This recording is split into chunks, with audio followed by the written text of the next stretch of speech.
Thanks for everybody joining us. So the electoral circus is finished. What an election it was. What we could say is this is an earthquake of world significance.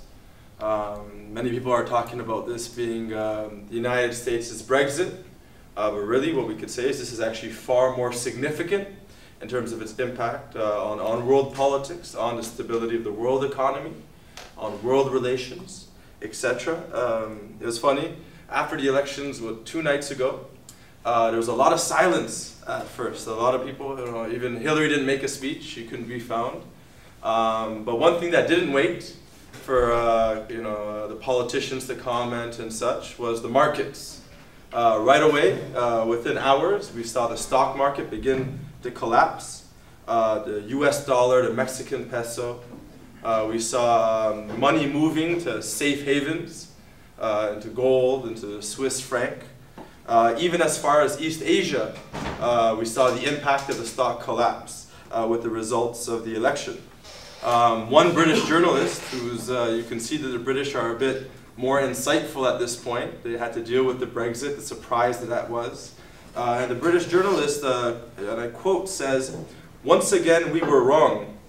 The polls were wrong. The outsider won."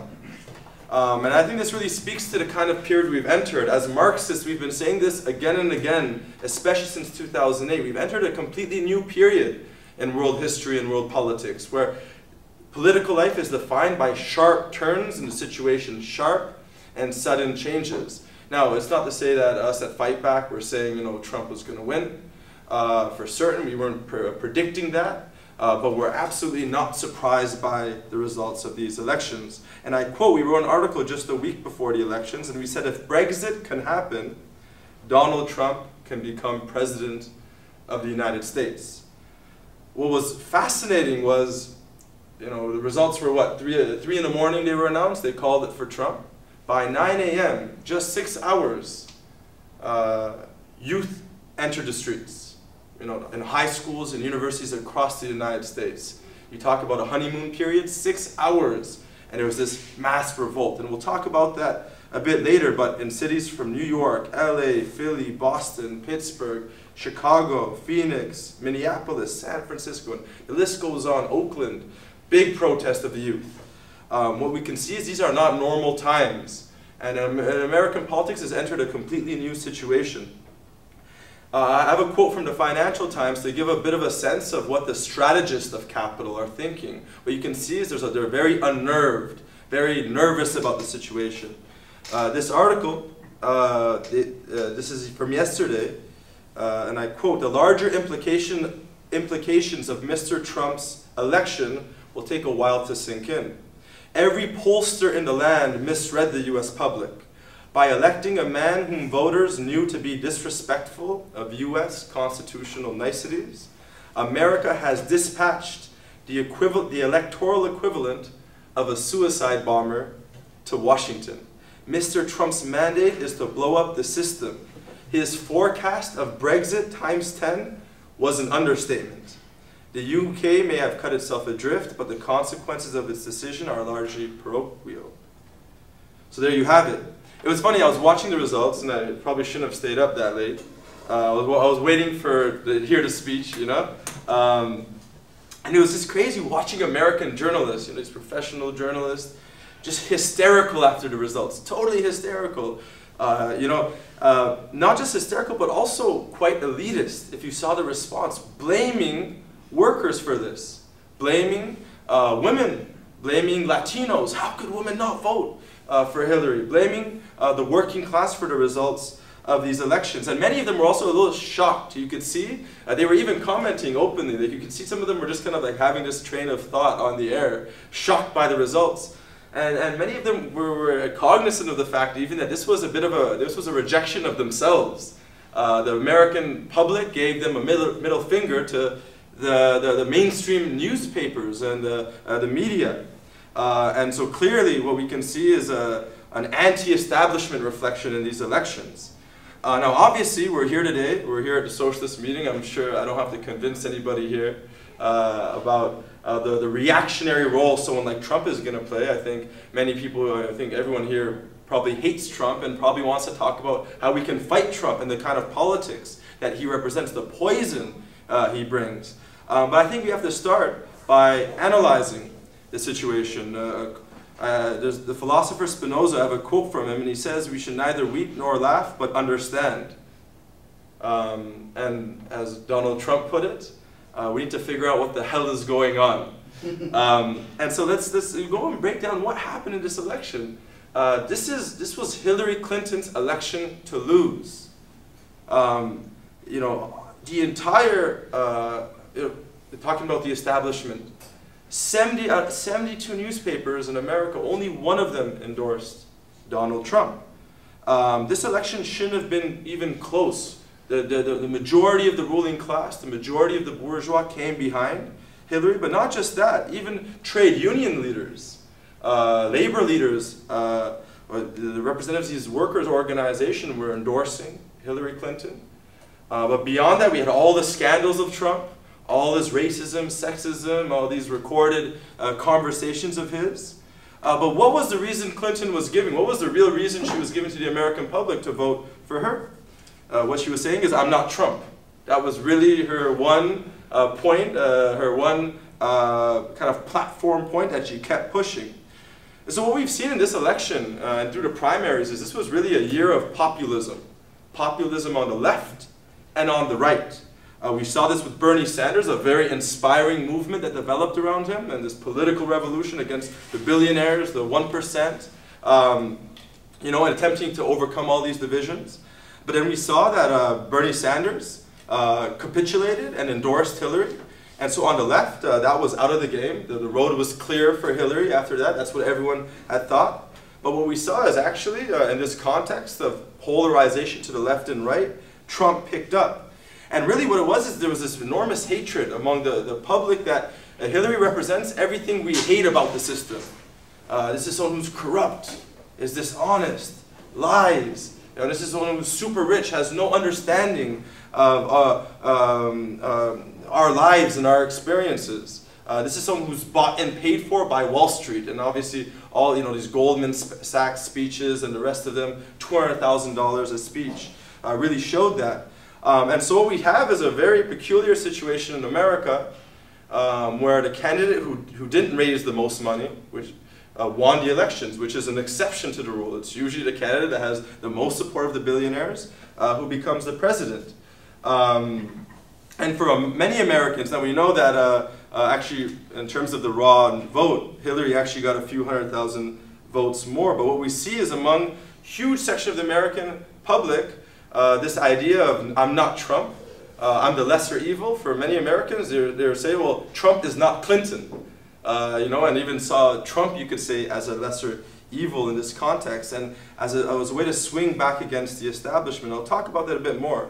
But what I want to talk about is also the sections of society that you would typically expect historically to come out for the Democrats, starting with the youth. What we can see is the youth are clearly to the left in our society, in American society. We had the Occupy movement. We had the Black Lives Matter struggle. We had the big movement right now around Standing Rock and the indigenous protest and the broader protest against oil pipeline development. We have the Bernie Sanders movement, as I mentioned before. And now we have these movements in the streets of the youth. So we can see that the youth are on the left. But the mood was very much, we hate both candidates. Opposition to both. For example, just one stat in Florida, which we know was a very important swing state, the vote among millennials dropped 11 points as compared to the 2012 elections for the Democrats, dropped 11 points. And we obviously saw the Bernie or bust mood, where those who had got involved in the Democratic primaries to vote for Bernie Sanders, many of those supporters said, we won't vote for anybody but Bernie. This mood was already clear months ago. During the Democratic primaries. Really the feeling among youth is like, this whole thing is a sick joke. These two options, there's a feeling that society has become irrational. It doesn't make sense. How did we get here to have these two options in front of us? The Onion newspaper, or the website, I'm sure folks have seen it, the managing editor commented, and he said we were having a lot of trouble making fun of this election because it was already such a circus. It really gives you, it's really a sense of how most Americans were viewing these elections. In terms of women, can be quite surprising. Trump is open sexism and misogyny. This probably played a role in some of Trump's support, but many women didn't vote or didn't come to vote for Hillary. This was a big deal. This is what I was saying earlier. You saw many liberal feminists criticizing, blaming women. How could you be so stupid to not vote for Hillary Clinton? This kind of mood blaming women. But it's actually not really surprising if you think about it. Hillary Clinton, the Clintons are worth $200 million. The way they live and their interests, their conditions of life are very different than the vast majority of women. And then there was it got released. It became a bit of a scandal that the Clinton Foundation, in a context where Clinton is really making a big issue of the sexism of Trump, Clinton Foundation is paying its female employees 72 cents to the dollar, right? Which is actually even below the average gap, which is always unacceptable. But the average gap in the NGO sector being 75 cents to the dollar. And of course, we have Hillary's active policies in the Middle East and Latin America, bombing, obviously, bombing the women, brown women in Yemen and in Syria, etc. So it's not so much that people in America aren't prepared to vote for a woman, I would say. I think for many people they would see that as a milestone, but not this person who's a clear class enemy, someone who stands against the interest of the majority. Now, one thing we should see in this election is not see that there wasn't necessarily a huge enthusiasm for Trump. If you look at the voter turnout, there was 9 million less votes cast this election. And most of those 9 million votes less that were cast, 7 million of them were less, fewer votes for the Democrats. But even Trump, the Republicans, there was 2 million less votes cast for the Republicans this year as compared to 2012. And if we actually compare it to 2008, there was 10 million fewer votes cast for the Democrats. So what we're seeing is a lot of youth workers, black workers, Latino workers, women just not coming to the polls who would have to vote for Hillary, or coming to the polls at all, who would have traditionally voted for the Democrats. Now, I think one thing we have to look at is the fundamental reason we've had results like this in this election. As Marxists, we emphasize the role of the economy in society. It's the foundation of society. It's the economic, as individuals, how we live, how we survive, how we feed and clothe ourselves. It's a fundamental question in our own personal lives and a fundamental question in the society as a whole. And one thing that was key in these elections was what has happened, what is the Obama legacy, and not this kind of, kind of liberal romanticization of the Obama legacy, but the real legacy in terms of the conditions of life of the majority of American people. And what we've seen since 2008 has been a drastic reduction in the living standards. Median household income has dropped quite significantly since 2008. And actually, even though in the last couple of years there's been a bit of an increase, the levels of the median income are below what they were in 2000, in the year 2000. And some statistics looking at it in terms of real GDP look at it as actually being below the levels in the 1970s. And so people, there's been a huge drop in the living standards at a time when the 1% has been doing very well, making record profits. What we saw in 2008 was when the financial collapse happened. What did the Democrats do? The policy of bailing out the rich, bailing out the banks, bailing out the auto sector, as hundreds of thousands of Americans lost their homes. And so what you have is a real rage developing in American society, a society with the highest income inequality of any of the advanced capitalist countries. Just looking at the unemployment statistics, as compared to 1950, 3% of the American male population between the age of 25 and 54 were out of the workforce, 3%. Today that number stands at 12%.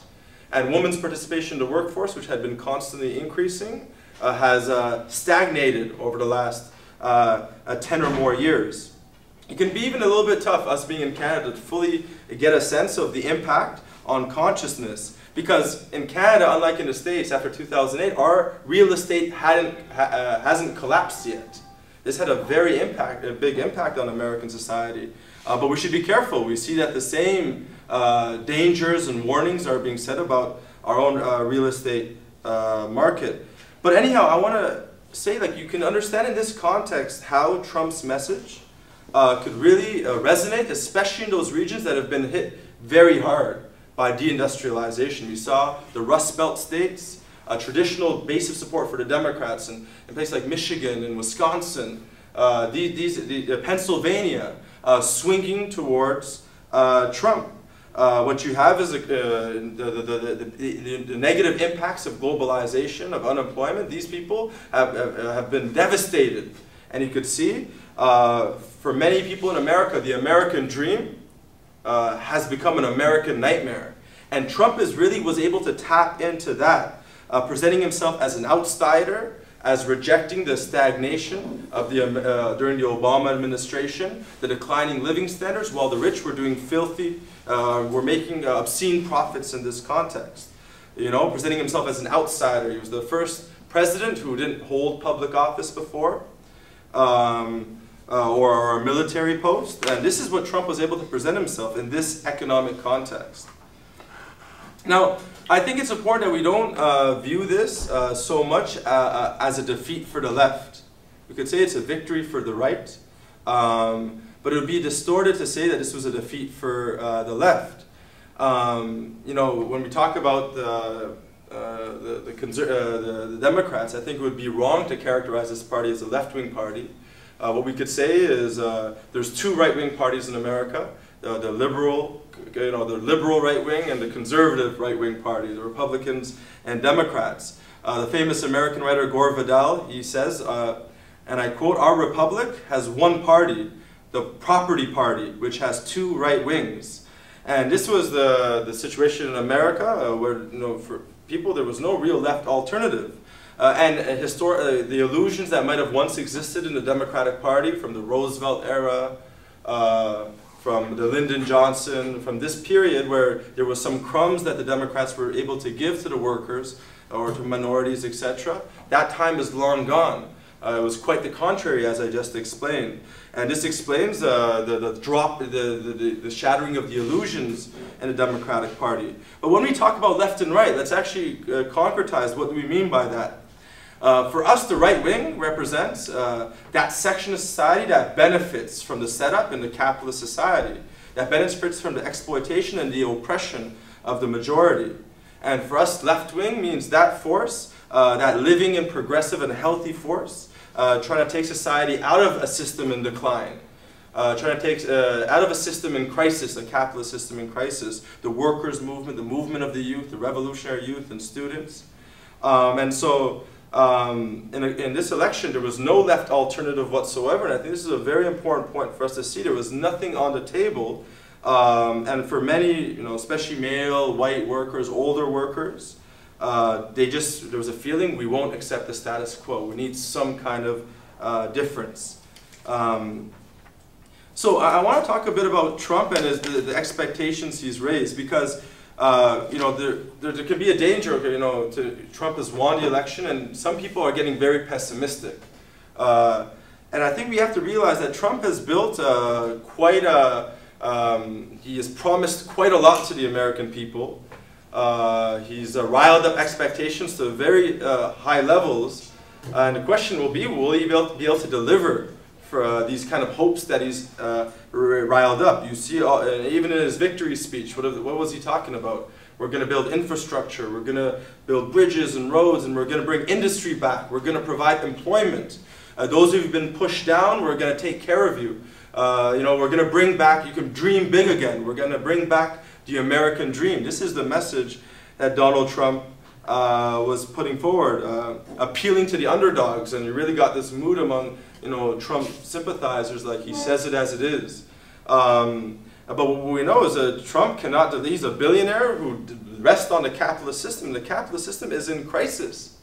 It's not a context where the markets are expanding. There's a huge basis for American industry and exports. The world market is shrinking, and very rapidly at that.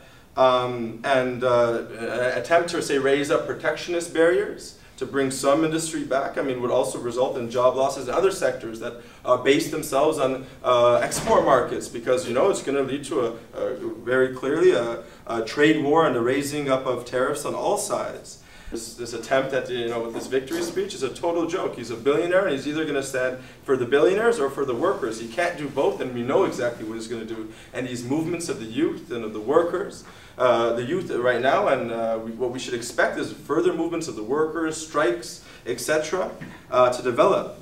You know, Trump has no excuses not to deliver at this point. He's got the Senate, he's got the Congress, he's got the presidency. So he's going to have very little room to maneuver. What you could say about Trump is he's a very good salesman. But what the American people are going to quickly discover is he sold them rotten goods, faulty goods. And this could discredit himself very quickly. Now, one thing in viewing these elections that we should think about is whether this had to happen the way it did. I mentioned a bit earlier the Democratic primaries and how we saw a candidate on the left develop, Bernie Sanders. And I think this has some very important lessons for us. What we saw in the Democratic primaries was Bernie was able to get 13 million votes. This is someone with no major financial backing. No backing from Wall Street, was able to actually build quite an effective fundraising machine. Bernie constantly said it, on basis of $25 donations, $35 donations, was able to build this big movement around his slogan of a struggle against the billionaire class. And what we also saw was the reason he lost, a big part of it was the kind of dirty tactics of the DNC and the Democratic Party establishment that even came out in some of the WikiLeaks. There was an attempt, like I said, the voter suppression, trying to create scandals, and then obviously all the constant maneuvering against his campaign. What we see is, looking at the election results, who can say that Bernie campaign, if it had split from the Democratic Party and had posed itself as a left-wing alternative, can we say he wouldn't have won? I think we can look at the results and see the enormous anger at the establishment. A candidate of the left could have done very well, could have even won the elections. And so what we see is a huge opportunity was lost in these elections. And it shows you that these results are the fruit of lesser evilism. That you can't fight this right-wing populism speaking against the establishment. You can't fight it with the status quo. American people were furious at the status quo. We're sick of things how they are. Enough is enough. And so, presented with the Democrats and their legacy and the declining living standards, people were willing we want something else. This is the result of trying to use liberalism to fight the right wing. Liberalism got us the right wing victory. What was missing in these elections was a left-wing alternative, a socialist alternative. And so instead of actually having a real rebellion on the left, what we got is this confused and distorted rebellion. The anger, this distorted rebellion. Now, obviously we know, and we were just talking about this before the event started, certainly the racist and bigots are going to be emboldened by this election victory. We've already seen a spike in hate crimes in the last couple days. But also we shouldn't see that as being the main element. That's kind of Trump's core support. But a lot of the electoral support is a more passive, working class anger in a very confused way. Obviously sexism and racism play a role in distorting it. That goes without saying in this election. But what we should also see that there's a big element of just people voting. We're sick of voting for politicians that just have contempt and look down upon us.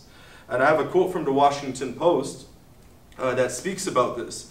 And I quote, "That disconnect can only be explained by a desire to blow up the whole system." And I don't just mean the political system. I mean every elite and establishment institution that's ever assumed they know best. the media very much included. Trump is the collective middle finger from all the people who think the elites have laughed them off and dismissed them for too long. It is the average man's revenge, made all the more remarkable by the fact that the vessel of this rage against the elites and the establishment is a billionaire who tells anyone who asks how smart and rich he is. But you know, this is, I think, very important to see this seething anger, and as much as it's gone in a confused direction in this election because of an absence of a left, that anger at the status quo is not an unhealthy thing. Perfect. So I think now, just to wrap up today's discussion, we should talk about where things are going. What we can see is that the two-party system in American society that has dominated for 130 years is being stretched to its limits. There's a feeling that there's no change. You think about the Obama election campaign in 2008, there's a real feeling of enthusiasm for change and hope, and all that is gone. The millions who were energized, all of that is gone, as we've seen from the election results. The illusions of Democrats have been shattered and are being shattered. And this is especially clear from black voters, Latino voters, young voters leaving and not coming out to the polls. What we see is this collapse of the stretching to the limit of the two-party system is a reflection of the deep crisis in the capitalist system. When the system is in crisis, you tend to see polarization both on the left and on the right.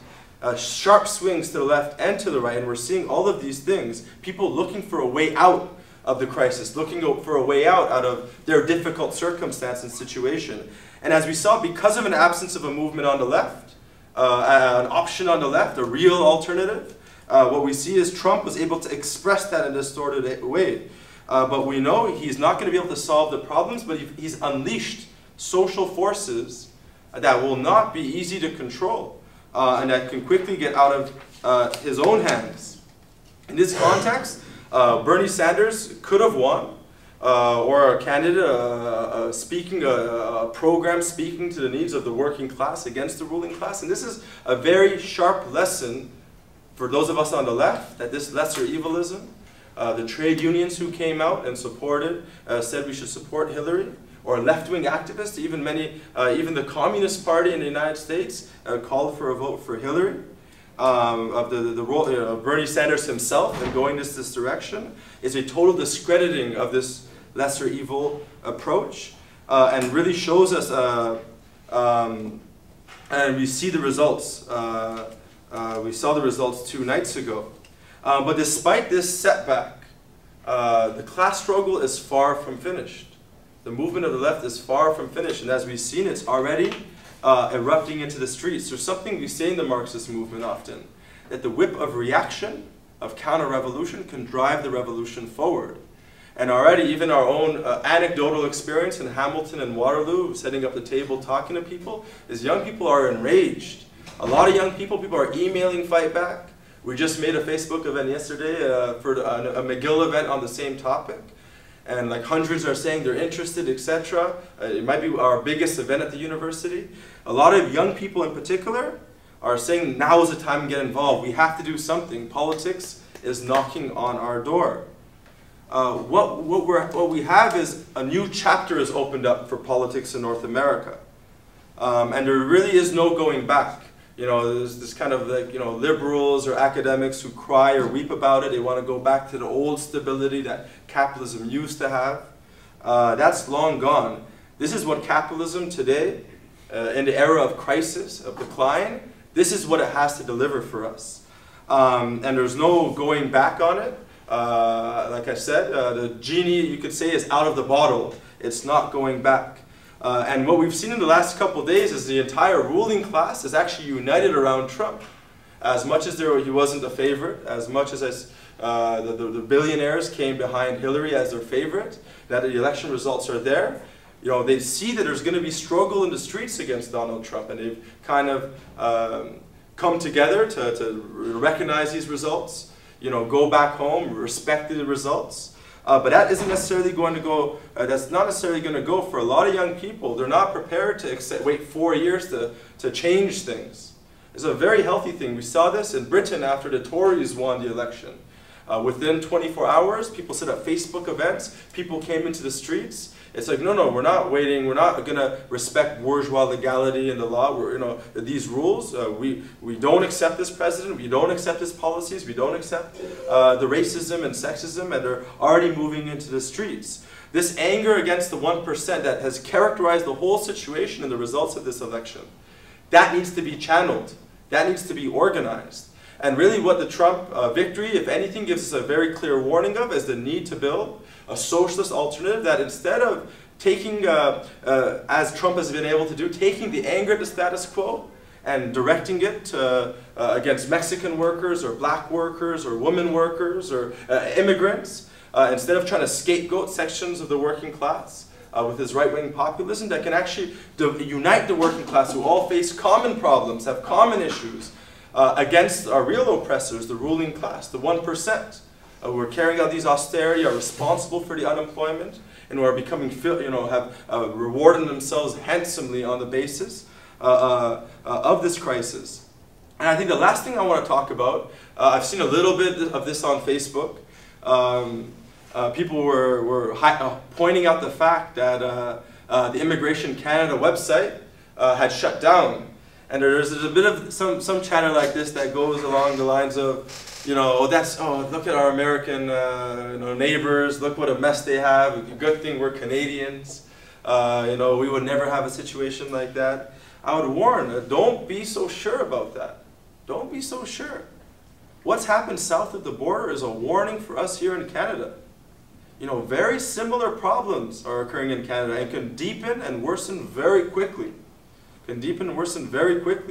Yesterday we were speaking in Hamilton, which is your definition of a Rust Belt city, and across Southern Ontario, Oshawa, Kitchener, Windsor, very similar conditions to what we have in Michigan or Ohio and Pennsylvania. People, largely good jobs in the blue collar work, unionized. These jobs have largely gone. Many people part-time work, contract work, having difficulty surviving. So in a situation in Canada, the same thing can occur. If there's no movement and organized expression on the left, a socialist movement that can actually solve the problems of people. There was a candidate, I forget her name, running for the Conservative Party leadership. What's that? Yeah, running for the Conservative Party leadership, welcoming the results of Trump, saying this is very good. We want to bring this kind of idea to Canada. So this is actually, in many ways, a call to arms, call for us to organize, to build that movement, to build that socialist alternative. So the anger of society doesn't get directed by these billionaire populists with their poison, getting us to really fight for the scraps from the table among each other, across racial or religious gender lines, but instead to carry that anger, that justified anger against the system, and channel it in a way that can actually solve it. Struggle to expropriate the Wall Street, the Bay Street bankers and corporations, and use the enormous wealth of North American society for the benefit of society as a whole, for social need. And that's our struggle. I'll leave it there.